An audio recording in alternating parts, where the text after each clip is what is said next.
Olá, amigo do canal Dialect Nerd, aqui Bruno, e hoje trago-te o Doutrinador edição definitiva.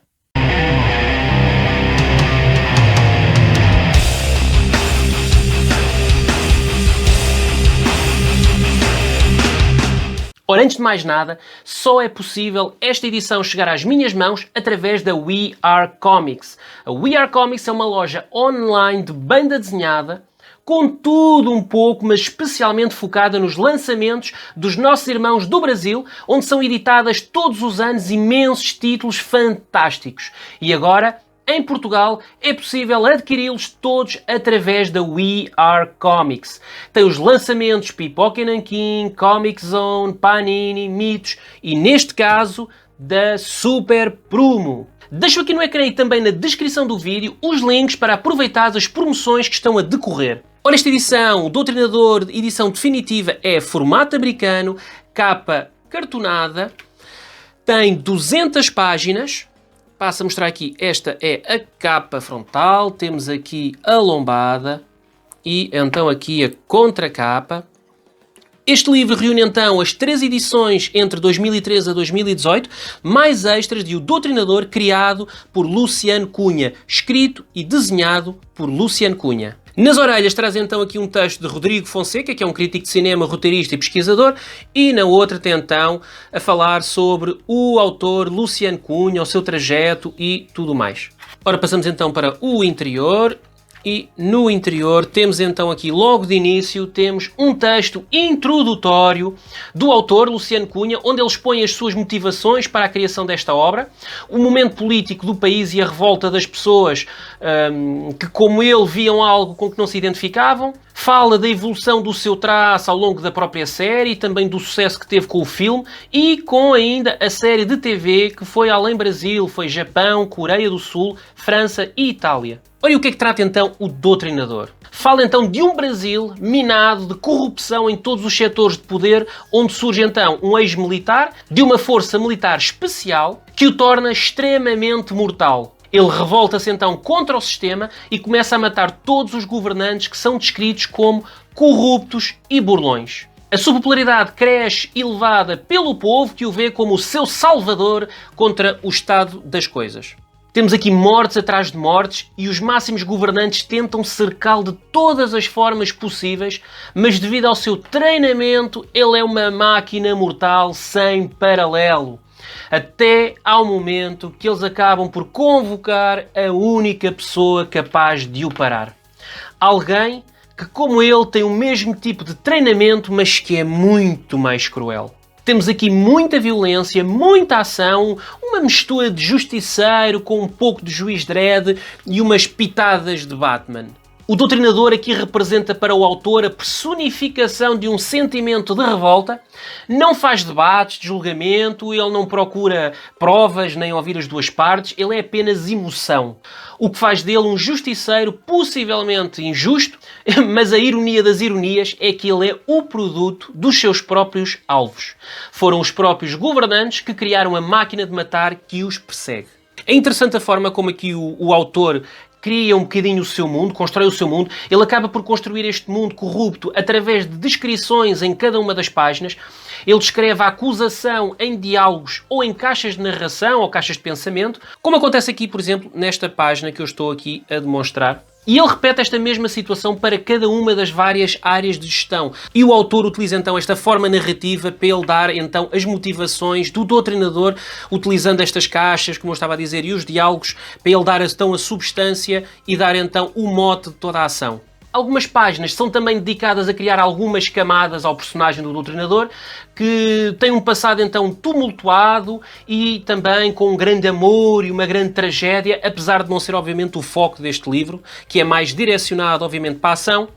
Mas ele tenta aqui humanizá-lo, como por exemplo, fazendo aqui um pequeno paralelo, temos então um filme muito conhecido como John Wick, em que o autor também dá-lhe uma certa humanização ao assassino com aquela situação relacionada com o cão, para quem viu vai identificar. Na segunda história, intitulada Dark Web, 6 anos se passaram desde a história anterior e um jovem hacker descobre segredos perturbadores relacionados com cartéis colombianos e as altas instâncias do país que estão relacionadas.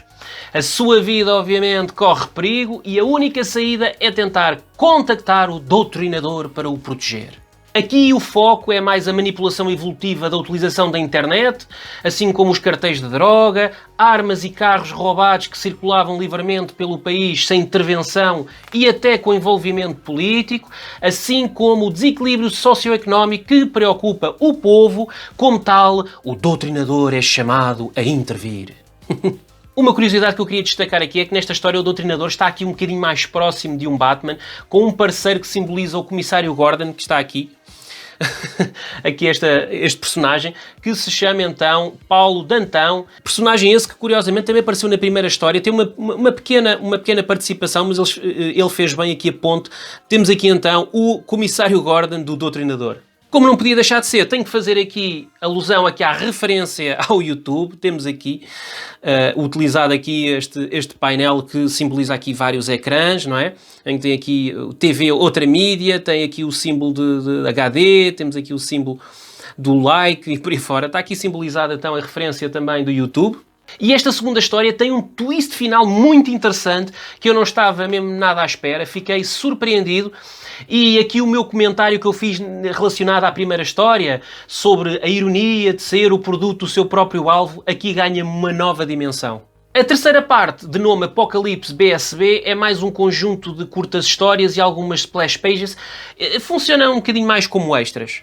Cada mini-história tem um alvo definido e mostra, neste caso, a conclusão dessas mesmas investidas do doutrinador. De todas estas mini-histórias, eu tenho que destacar esta, Bloody Sunday, onde é feita clara referência aqui a Bonovox dos U2, que é a minha banda preferida. Em relação à arte de Luciano Cunha, que ainda não mencionei, ele tem uma arte interessante, mas o que eu queria aqui mais destacar é que ele utiliza uns fundos reais, pelo menos parecem realmente reais, apenas com algum desfoque, não sei se dá para ver aqui na gravação, mas utiliza aqui por baixo uns, aqui se calhar nesta splash page vê-se melhor, eu utilizo aqui uns fundos reais com algum desfoque ou com algum efeito, que eu não sei propriamente identificar, mas achei bastante curioso, porque isto acaba, não costumo ver muito, e isto acaba por, no fundo, destacar mais o desenho e destacar mais então os personagens, criando uma maior distância entre a ação e o fundo. Queria também aqui destacar em relação à arte aqui a composição dos quadros. Se por vezes temos painéis claramente com as sarjetas bem definidas, as margens bem definidas, noutros momentos temos, por exemplo, sobreposição, várias sobreposições, pura e simplesmente sem sarjetas nenhumas, sem margens. Achei interessante esta mescla da composição dos quadros. Em relação ao building, ele é um TPB, como tal ele é colado. O que eu queria destacar é realmente a qualidade do papel utilizado. Ele é um papel com uma gramatura. O papel parece-me ser couché, eu não sou cá especialista, eu digo sempre isto, eu não sou especialista de papéis, mas parece-me ser um couché, ele tem algum brilho, não tem muito, mas tem algum brilho. Mas eu quero destacar é a qualidade da folha, do papel, que é bastante grossa, ou seja, tem uma gramagem perfeita. Para mim é aqui o destaque do building desta edição. Como reflexão final, apesar de alguns aspectos poderem ter fundamentos reais aqui nesta história, não vou dizer que não, mas esta obra não é um documentário. É uma ficção que eu leio como leio, por exemplo, uma história do Justiceiro, que não é também um documentário da vida dos americanos. Nem devem ficar aqui dúvidas que o doutrinador é um fanático com distúrbios que tenta, como todos, convencer-se a todo o momento que está a fazer o certo.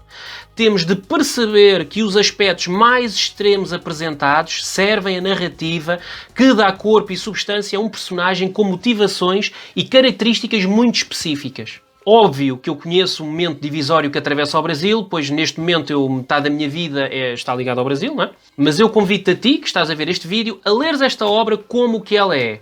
Um quadrinho, um quadrinho de ação, com uma construção de mundo, com aspectos sociais mais ou menos reais, como todos os outros. E outras questões mais sérias devem ser deixadas para ser tratadas em locais mais sérios, onde as suas ações são realmente relevantes e podem mudar o estado das coisas, que não é o caso de uma banda desenhada. Fica aqui a minha posição mais positiva das coisas, mas realmente positivo é termos a We Are Comics, que nos possibilita ter praticamente todos os materiais que saem, e não são poucos, no Brasil, aqui em Portugal. Por isso, fica aqui mais uma vez a indicação, vai lá ver o catálogo e ficarás surpreendido com a diversidade do material disponível. E pronto, este foi o meu review de O Doutrinador, edição definitiva. Se já leste esta história, deixa aqui nos comentários o que tu achaste, o que não achaste, para nós trocarmos algumas ideias. E se gostaste deste vídeo, subscreve o canal se não for subscrito, partilha, comenta, dá like. Até mais!